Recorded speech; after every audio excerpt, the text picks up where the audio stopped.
கொட்டும் மழைக்கு ஆலமரம் தெரியுமா, அரச மரம் தெரியுமா? கிடைத்த வழியெல்லாம் போக மட்டும்தானே தெரியும்.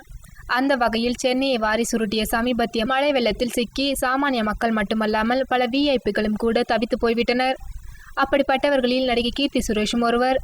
ஸ்ரீதிவ்யாவுக்கு த்ரெட்டிங் தரும் வகையில் வேகமாக வளர்ந்து வருபவர் மலையாளத்து கீர்த்தி சுரேஷ்.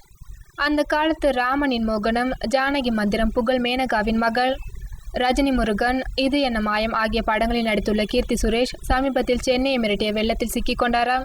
நல்ல வேளையாக பத்திரமாக மீண்டு வந்து விட்டாராம். அவர் மட்டுமின்றி அவரது பாட்டியும் கூட வெள்ள அபாயத்திலிருந்து மீண்டுள்ளாராம். சென்னையை அதிர்ச்சிக்குள்ளாக்கிய மழை வெள்ளத்தில் நானும் என் குடும்பத்தினரும் கூட சிக்கிக் கொண்டோம். இதை விவரிக்க வார்த்தைகளே இல்லை. எனது பாட்டிக்கு சென்னை மியாட் மருத்துவமனையில் அறுவை சிகிச்சை செய்ய திட்டமிட்டிருந்தோம். டாக்டர்களும் நாள் குறித்து விட்டனர். இதற்காக பாட்டி அம்மாவுடன் மியாட் மருத்துவமனையில் அட்மிட் ஆயிருந்தார். நான் வீட்டில் மற்றவர்களுடன் தங்கியிருந்தேன். அதற்கு முதல் நாளே கனமழை ஆரம்பித்து விட்டது. விடாமல் பெய்த மழையால் நாங்கள் சற்று கவலை அடைந்தோம். கண்ணிமைக்கும் நேரத்தில்தான் அப்போது அது நடந்தது. வீட்டை சுற்றி திரண்டு வந்த தண்ணீர் அப்படியே வீட்டுக்குள் புகுந்து விட்டது. வேகமாக நீர்மட்டம் உயரவும் தொடங்கியது. இதையடுத்து ஒவ்வொரு அறையாக ஓடி ஓடி முக்கியமானவற்றையெல்லாம் பத்திரப்படுத்த ஆரம்பித்தோம். மின்சாரமும் இல்லை. இன்வெர்டரும் குறைந்து கொண்டே வந்தது.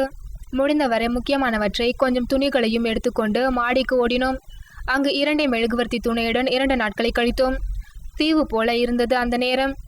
இப்படி ஒரு அனுபவம் எங்களுக்கு இதுவரை ஏற்பட்டதே இல்லை என்று தெரிவித்துள்ளார் கீர்த்தி சுரேஷ்.